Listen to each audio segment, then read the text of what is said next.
আমরা এটাকে কম্পিটিশন হিসাবে ধরছি না, যদিও এটা কম্পিটিশন, খেলার একটা অঙ্গ হিসাবে। প্রকৃত যোগকে শেখার জন্য আমরা এই গ্রুপগুলো রেখেছিলাম। আগের বছরে এই ওম চ্যান্টিং নিয়ে আমার সাথে স্টেজেই গন্ডগোল হয়েছিল এবং এখান থেকে স্টেজ ছেড়ে অনেক মান্যগণ্য যারা যোগের জগতের ভস্তি মস্তি সব স্টেজ থেকে ছেড়ে বেরিয়ে গেছিল। উদ্দেশ্য আমার একটাই ছিল যে ওম চ্যান্টিংটা প্রপারভাবে করানো। আগেরবারে সম্পূর্ণ ডিসকোয়ালিফাইড হওয়া সত্ত্বেও 1 to 10 চ্যাম্পিয়নশিপ নিয়ে চলে গেল ওম চ্যান্টিং, যেটা আমি এখনো সহ্য করতে পারিনি। সেইখান থেকে আমার সেই জ্বালা থেকে আমি বিভাগটা রেখেছিলাম। সেই চ্যাম্পিয়নশিপে দাদা নিজে উপস্থিত ছিলেন, দাদা নিজে পারফর্ম করে দেখিয়ে দিয়েছিলেন ওম চ্যান্টিংটা কেমন হওয়া উচিত। আজকে দেবাশিসদা দেখিয়ে দিয়েছেন, তারপরেও সেই একই সমস্যার মধ্যে পড়তে হচ্ছে। আবার আমি দেখাবো, এটা শেখানোর জন্য।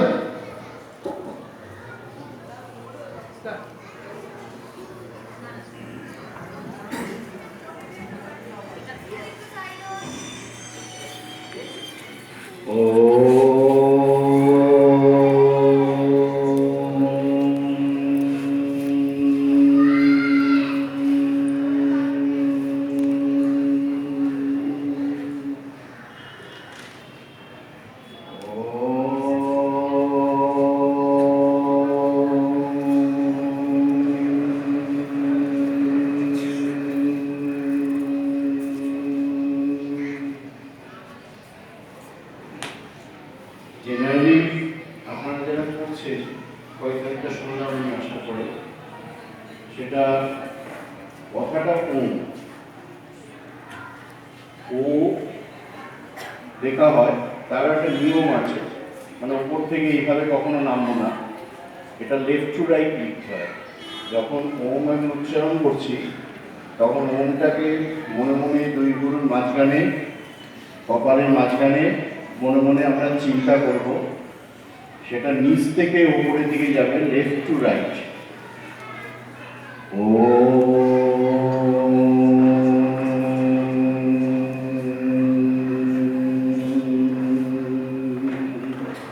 এখানে যে তার একটা এই দিক থেকে যেটা আসছে সেটাও কিন্তু লেফট টু রাইট করে এটা কল্পনা করতে হয়।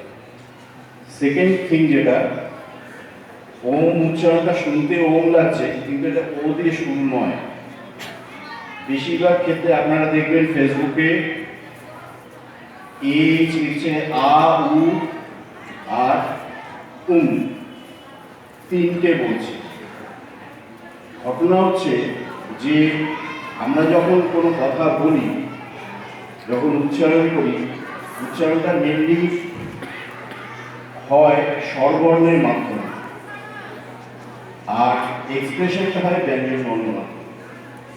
স্বরবর্ণের মাধ্যমে উচ্চারণটা যদি হয়, ওমটা অ্যাকচুয়ালি তিনটে স্বরবর্ণ দিয়ে তৈরি। আমাদের বাংলা ভাষায় ওমটা অ্যাকচুয়ালি তিনটে স্বরবর্ণ দিয়ে তৈরি। প্রথমটা হচ্ছে অ, তারপরে হচ্ছে ও, তারপরে হচ্ছে উ, তিনটেই স্বরবর্ণ। অ দিয়ে শুরু করে ওতে যাচ্ছি, তারপরে উ।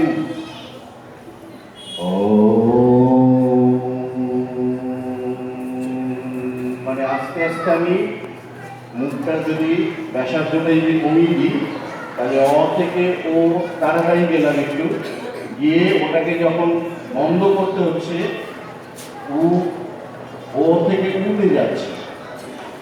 তারপরে যেটা ওই যে যেটা হচ্ছে সেটা হচ্ছে কিন্তু দুটো ঠোঁটটাকে বন্ধ করে, ঠিক আছে? অর্থাৎ দুটো ঠোঁট বন্ধ করলে এই ভাইব্রেশনটা আমাদের ভেতরে অঙ্গে পৌঁছাবে। ভেতরে যে সমস্ত শরীরে যে সমস্ত অঙ্গ আছে সেই অঙ্গে গিয়ে ওই ভাইব্রেশনটা পৌঁছাবে, সেইগুলোকে ভাইব্রেট করবে, সেই জায়গাগুলোকে স্টিমুলেট করবে। করলে পরে আমাদের ভেতরে শুদ্ধ হবে, ভেতরটা শুদ্ধিকরণ হবে, সাথে সাথে ভেতরে অঙ্গগুলো শুদ্ধিকরণের সাথে সাথে মনের শুদ্ধিকরণ হবে, শারীরিক মানসিক শুদ্ধিকরণের সাথে সাথে তখন আধ্যাত্মিক শুদ্ধিকরণটা আসছে। তাহলে কি হলো, অ দিয়ে শুরু করে সঙ্গে সঙ্গে ওতে চলে গেলাম, সঙ্গে সঙ্গে আস্তে আস্তে ঠোঁটটাকে যদি কমিয়ে নিয়ে আসি উঠতে গেলাম, এবার ঠোঁট দুটো বন্ধ করে দিলাম। বন্ধ করলে যে ময়, যে ব্যাপারটা ময় হসন্ত, ময় হসন্তটা তো আর স্বরবর্ণ নয়, ওটা ময় হসন্তটা মুখটাকে বন্ধ করে ওটা ভাইব্রেশন। তাহলে আরেকবার শুনুন,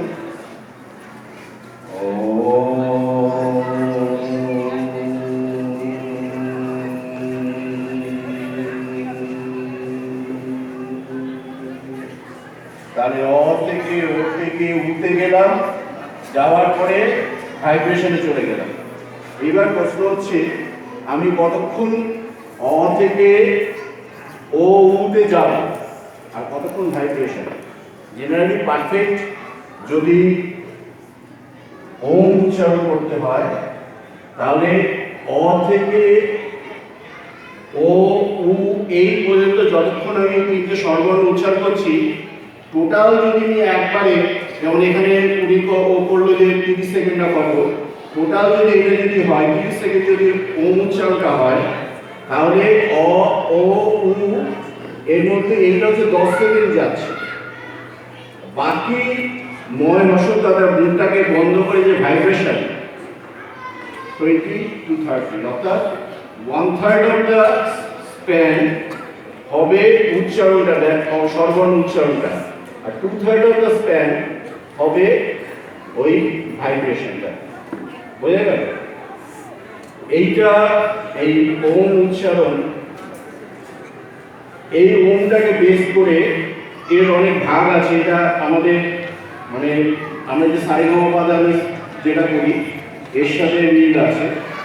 তো এটা আমি অত দেখতে যাচ্ছি না। এই যে জিনিসটা, এই যে এটা সপ্ত সুরের মধ্যে একটা সুর হচ্ছে ওম, তেমনি এর সুরটা যেমন প্রথম যেটা শুরু হচ্ছে যেটা, সেটা আমাদের কক্সিক্স রিজিয়নে আমাদের যদি একটা যদি চক্র which is called nervous junction, সেইখানে কিন্তু মনটাকে রেখে যদি এই মন্ত্রটা উচ্চারণ করে তার একটা আলাদা মন্ত্র আছে।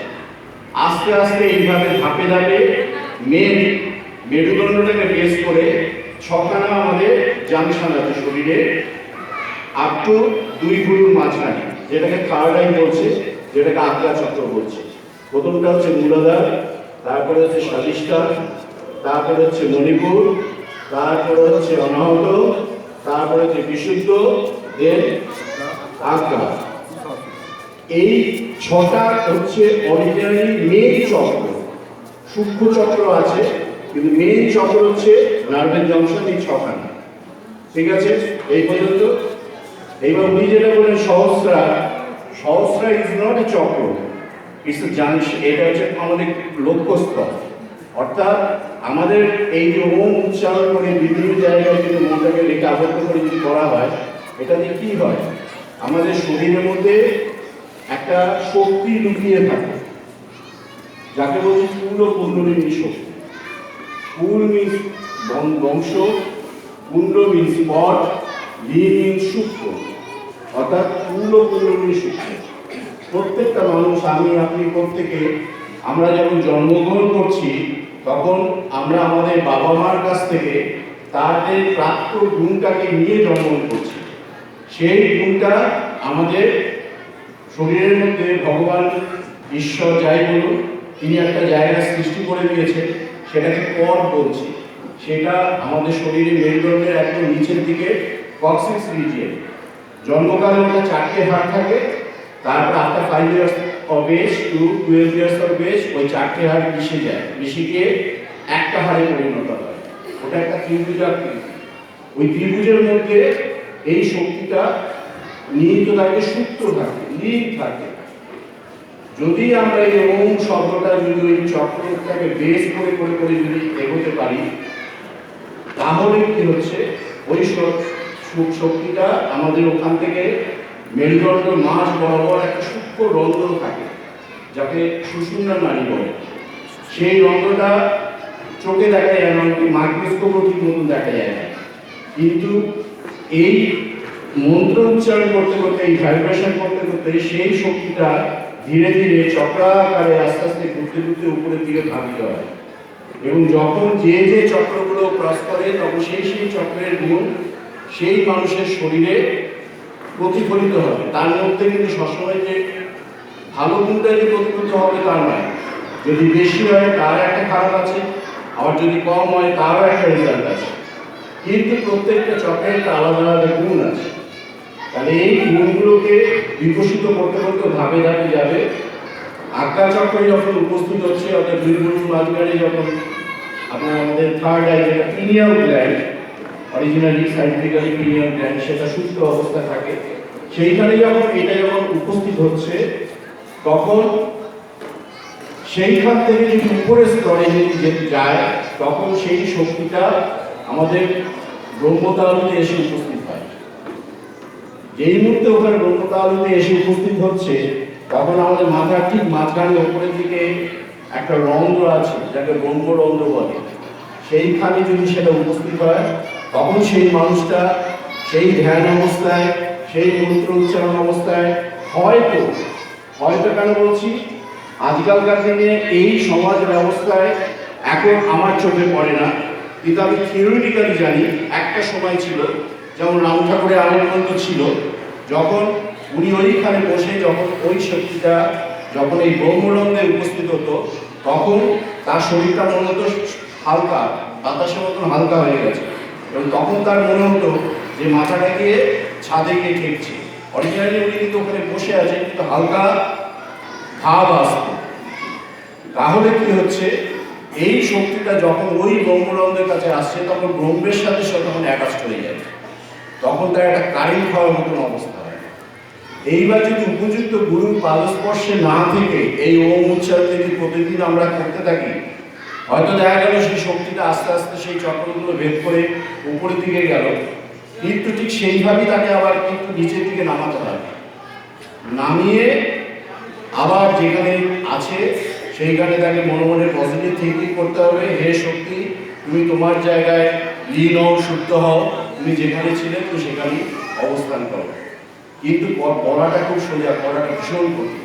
যারা পারে না তখনই কিন্তু তাদের সমাধি অবস্থা আসে। অষ্টাঙ্গ যোগের অষ্টম অঙ্গ হচ্ছে সমাধি, অর্থাৎ আমি যখন ধ্যান করতে করতে ব্রহ্মের যখন উপস্থিতি পাবো, ব্রহ্মের যখন আমি কন্ট্যাক্ট পাবো, তখন আমার সমাধি অবস্থায় আসবে।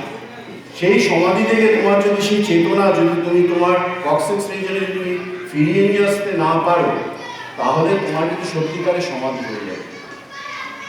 ঠিক আছে, তাহলে এটা সায়েন্সটা জানা গেল। কিন্তু আজকে প্রশান্ত এবং তার স্টে ফিট এবং এই যে যাদের পড়তে যে অ্যাসোসিয়েশন যেটা করতে চাইছে তোমাদের মাধ্যমে, যে আমাদের শরীরটাকে সুস্থ রাখবার জন্যে, স্বাস্থ্যবান হওয়ার জন্যে আমাদের শুধু আসন বিভিন্ন জায়গায় প্রতিদিনই, আজকে এখানে একটা কম্পিটিশন হচ্ছে, কারণ সেই সময় হাওড়াতে একটা কম্পিটিশন হচ্ছে, এরকম দেখা যাচ্ছে। আসন করে শরীরের ফ্লেক্সিবিলিটি বাড়ছে, আসন করে শরীরের ক্ষমতা বাড়ছে, এন্ডুরেন্স বাড়ছে, ঠিক কথা। কিন্তু ভেতরের যে অঙ্গ প্রত্যঙ্গগুলো সেইগুলোকে পুষ্ট করে, সেইগুলোকে স্টিমুলেট করে যে মানসিক শক্তির যে বিকাশ, সেইটা কিন্তু শুধুমাত্র আসনের দ্বারা হবে না।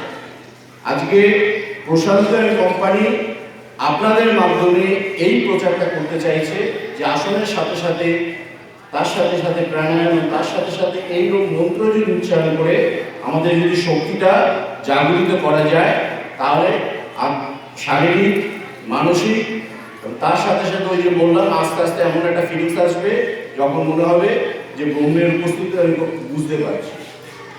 আরেকটা কথা বলে রাখি, অত যদি ডিপলিও না যায়, এই যে ওম উচ্চারণ করি, যদি আমরা ওম যদি উচ্চারণ করি, ওম উচ্চারণ করলে আমাদের শরীরে হিমোগ্লোবিনের পার্সেন্টেজটা বাড়ে।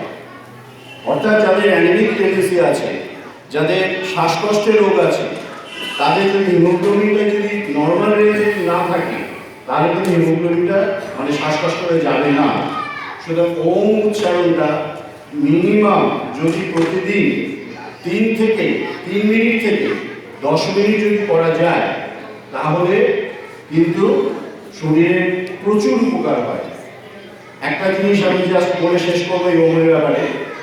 কিছুদিন আগে নর্থ বেঙ্গলে ঠিক এক্সাক্ট জায়গাটা মনে পড়ছে না, একটা সায়েন্স কংগ্রেস হয়েছিল, বিজ্ঞান অ্যাটাকমেন্ট হয়েছিল। সেইখানে একটি মেয়ে, তার বয়স ছিল মাত্র মানে উইদিন 14 ইয়ার্স অফ এজ, সে ওই সায়েন্স কংগ্রেসের ওমের ভ্যালিডিটিটা, তার যে গুরুত্ব সেটাকে বোঝানোর চেষ্টা করেছে। এবং সে কিন্তু সবার মাঝখানে, অত লোকের মাঝখানে সেই 14 বছরের মেয়েটা সে চ্যাম্পিয়ন হয়েছে। কারণটা কি? তখন তাকে যখন প্রশ্ন করা হলো, তখন বললো, আমি যখন আমার বাবার সাথে একদিন পাহাড়ে বেড়াতে গেছি, সেই পাহাড়ে যখন যাচ্ছি তখন দেখলাম যে কিছু সন্ন্যাসী তারা ওম উচ্চারণ করতে করতে আমাদের থেকেও খুব তাড়াতাড়ি উঠে পাহাড়ে একদম অনেক চূড়ায় উঠে গেল, আমরা কিন্তু অতটা যেতে পারলাম না। তখন ওই মেয়েটি জিজ্ঞেস করেছিল যে তাদের মধ্যে একজনকে, যে এটা কেন হচ্ছে, মানে ওম উচ্চারণ করে সেই ক্ষমতাটা পায়। ও তখন করলোটা কি, ও বাবার সাহায্য নিয়ে ওম উচ্চারণ করবার পর বেশ কিছুদিন আগে কতটা তার অক্সিজেন স্যাচুরেশন আছে, অক্সিজেনের পার্সেন্টেজ আছে, সেটা মাপা যায় আজকাল। সেইটাকে করে ওম উচ্চারণটা বেশ কিছুদিন প্র্যাকটিস করার পর দেখা গেল তার ব্লাডের অক্সিজেন স্যাচুরেশনটা অনেক বেশি হয়েছে। তাহলে এটাই তার প্রমাণ হচ্ছে যে ওম উচ্চারণ করলে অক্সিজেন বেশি পরিমাণ ইনহেল হয়ে শরীরে থাকবে, আর ইনহেল হয়ে সেটা রাখবে কে? হিমোগ্লোবিনটা রাখবে, অর্থাৎ শরীরের হিমোগ্লোবিনের পার্সেন্টেজ বাড়ছে। সুতরাং ওম যদি উচ্চারণ করো, তোমরা তোমাদের অনেক রকমভাবে সুস্থ রাখতে নিজেদের সাহায্য করবে। তো আমি কামনা করব এই স্টে ফিটের পরিচালনায় এবং বেঙ্গল যোগা জাজেস অ্যাসোসিয়েশনের পরিচালনায় যারা সবাই এখানে আছেন এখানে, এবং এখানে যারা যারা অভিভাবক অভিভাবিকারা আছেন, আসন চর্চা সবাই করবেন, কিন্তু এদের যে উদ্দেশ্য তার সাথে সাথে প্রাণায়ামের চর্চা, সেইটা কিন্তু ভীষণভাবে জরুরি। কারণ প্রাণায়াম না করলে, ঠিক মতো যদি অক্সিজেন সাপ্লাই যদি প্রত্যেকটা অঙ্গ প্রত্যঙ্গে না যায়, তাহলে কিন্তু শরীর কখনো সুস্থ থাকবে না। সুতরাং ওম উচ্চারণে এটা বোঝা গেল। তাহলে সর্বর্ণগুলো উচ্চারণ করবো যদি 30 থেকে 33% যদি হয়, বাকিটা ওই মুখটাকে বন্ধ রেখে বাকি 7%। অর্থাৎ তুমি যখন করলে, তুমি 30 সেকেন্ডের মতো করেছো, আমি তোমাকে কনগ্রাচুলেট করছি, আমি তোমাকে কনগ্রাচুলেশন জানাচ্ছি। কিন্তু তুমি একদম খারাপভাবে নিও না, তোমার বয়স একদম ছোট, আমার মেয়ের থেকেও তুমি ছোট। তুমি যখন ওম করবে, তুমি যখন করলে ওটা দিয়ে তুমি 99% প্রায় চালিয়ে দিলে, পরে তোমার মুখটা বন্ধ হবে। তোমার দমের মারাত্মক মানে ক্ষমতা আছে, কিন্তু সায়েন্সটা কিন্তু শেখানো হবে না। ঠিক আছে? খারাপভাবে নিও না, চালিয়ে যাও, এগিয়ে যাও, দেখবে এই সমস্ত করলে তোমরা অনেক সুস্থ থাকতে পারবে। ধন্যবাদ।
You are the jury. আপনারা বলুন, আমি তিনজনকে এখানে তুলেছিলাম, তা নিশ্চয়ই একটা কিছু উদ্দেশ্য ছিল। যে উদ্দেশ্য ছিল আমি জানি, আপনারা কেউ জানেন না নিশ্চয়ই। তা আপনারা বলুন, এই তিনজন যে করলো এর মধ্যে কি বিশেষত্ব রয়েছে এবং কোথায় কি হচ্ছে সেটা একটু বলুন। আমি উনারটা আগে বলছি। উনি যখন শুরু করলেন আমি কাউন্ট করতে শুরু করেছিলাম। আমি যখন 14 পর্যন্ত গেলাম ওনার তখন স্টপ হয়ে গেছে। উনি 9 পর্যন্ত পর্যন্ত গেছে। তারপরে যে ভাইব্রেশনটা 5, তার মানে নিয়ম অনুসারে ব্যাপারটা ঠিক গেল না। কে ফার্স্ট, কে সেকেন্ড, কে থার্ড আমি এখনো বলছি না। তারপরে তোমারটা তুমি এবারে আরো বেশি তুমি করেছো। আমি 44 পর্যন্ত গুনেছি। 44-এর মধ্যে 41 পর্যন্ত তুমি ও করে তুমি চালিয়ে গেছো। 42, 43, 44-এর সময় গিয়ে তোমার মুখটা বন্ধ হয়েছে, ভাইব্রেশনটা আসছে। তার মানে তোমার ভাইব্রেশনটা এখানেই কিন্তু থেকে যাচ্ছে। ভাইব্রেশনটা তুমি নিচের দিকে পাঠাচ্ছ না। যতক্ষণ না তুমি মুখটা বন্ধ করবে তার আগে ভাইব্রেশন নিচের দিকে যাবে না। বোঝা গেল? দমটা প্রচুর বেশি, কিন্তু কোথায় ব্যাপারটা? আমি করতাম কি, তুমি 44 করেছো তো, ওই 44-এর মধ্যে 10 পর্যন্ত, 1 থেকে 10 পর্যন্ত আমি যদি অতটা পারতাম, আমার অতটা দম নেই যে তার 1 থেকে 10-এর মধ্যে আমি উঠতে গেলাম। তারপরে তোমার ভাইব্রেশনটা 11 থেকে কাউন্ট করা শুরু করতাম। তাতে যদি তুমি 30-এ শেষ হয়ে যাও, কিন্তু তোমার ভ্যালুয়েশনটা অনেক বাড়বে। এতটা ভ্যালুয়েশন তোমার বেনিফিটটা বাড়বে। আর ও যখন করলো, ও ওই 12 মতো কাউন্ট করতে পেরেছে, সব থেকে কম করেছে, কিন্তু ও 1 থেকে 5 পর্যন্ত গিয়ে তারপরে কিন্তু ভাইব্রেশনে চলে গেল। অর্থাৎ সেক্ষেত্রে মানে ওই মোর দ্যান 50% ও কিন্তু এটা করেছে ভাইব্রেশন। সেই হিসাবে বিচার করলে ও হবে ফার্স্ট, ইনি হবে সেকেন্ড, আর ইনি হবে থার্ড, নট লাস্ট। কেউ লাস্ট নেই আমরা। ধন্যবাদ। আমি আবার এটা দেওয়ার চেষ্টা করি।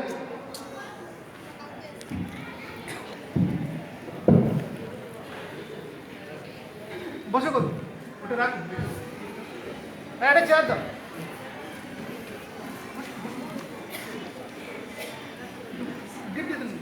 দুটো তিনটে দিন।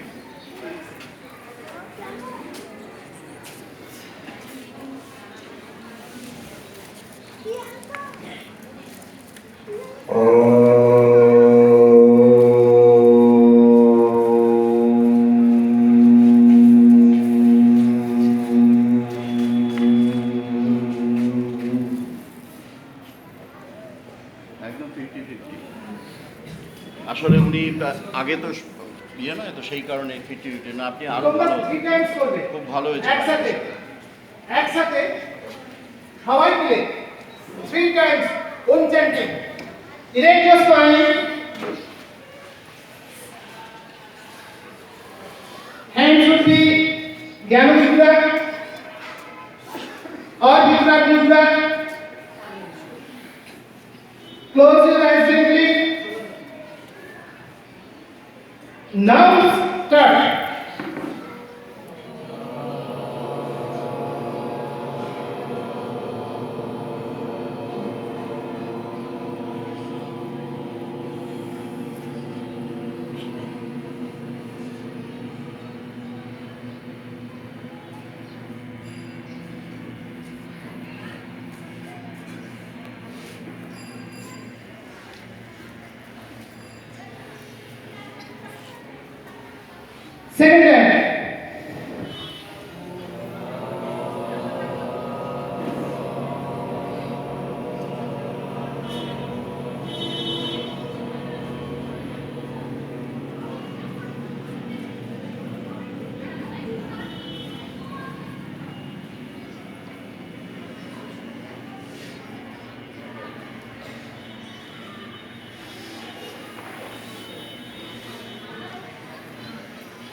Thank you. কয়েকটা কথা বলবো আমরা। একজন রানার যখন দৌড়ায় তার জন্য একটা নির্দিষ্ট ট্র্যাক থাকে। এখানে একজন রানার দৌড়াচ্ছে আর একজন রানার এখানে রয়েছে। একজন রানার এখান থেকে তার ডেস্টিনেশন হচ্ছে এইটা যদি হয়, আমি এখান থেকে যাত্রা শুরু করলাম, যাচ্ছি যাচ্ছি যাচ্ছি যাচ্ছি যাচ্ছি যাচ্ছি যাচ্ছি, চলে গেলাম ডেস্টিনেশনে।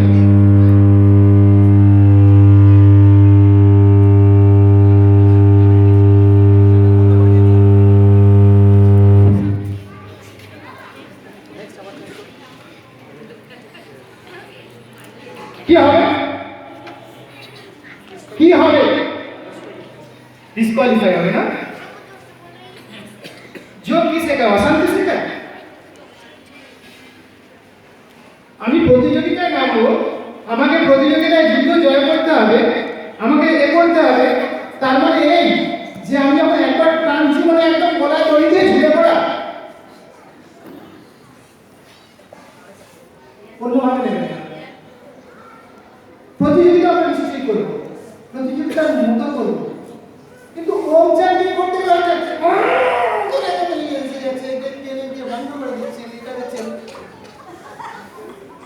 বিসমিল্লাহ গলত হয়ে যাচ্ছে, ওটা করতে যাবে না। ওম চ্যান্টিংটা ওম চ্যান্টিংয়ের মতো করবে, মনের মধ্যে শান্তি আসে। তারপর অনেকে ওম চ্যান্টিং করেছেন, তারপরে কি হয়েছে আপনারা জানেন, কিন্তু ওম চ্যান্টিং করার পর তার এখানেও জ্বালা হবে না আর এখানেও জ্বলবে না, কোরআন জ্বলে যাবে না। তাহলে ওম চ্যান্টিংটা ওম চ্যান্টিং এর মতো করতে হবে। তার জন্য আমি এতক্ষণ ধরে এই জিনিসটা আপনাদের করালাম।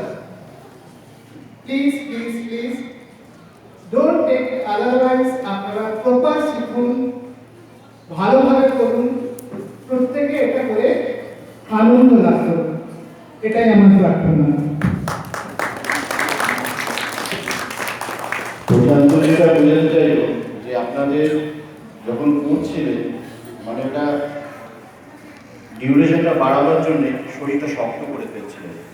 প্রথম কথা হচ্ছে ওম যখন করবো ডিপলি নেব, যতটা পারবো নেব, কিন্তু কোনো অবস্থায় যেন কোনো অঙ্গ প্রত্যঙ্গ স্টিফ না হয়। এবং ওম চ্যান্টিং যদি ভালো করে প্র্যাকটিস করে যদি ডিপলি করতে যাই, একটা টেন্ডেন্সি আসে অ্যাবডোমিনাল রিজনটা শক্ত হয়ে যায়, যা শক্ত হয়ে যাবে সে বেশিক্ষণ টানতে পারবে না।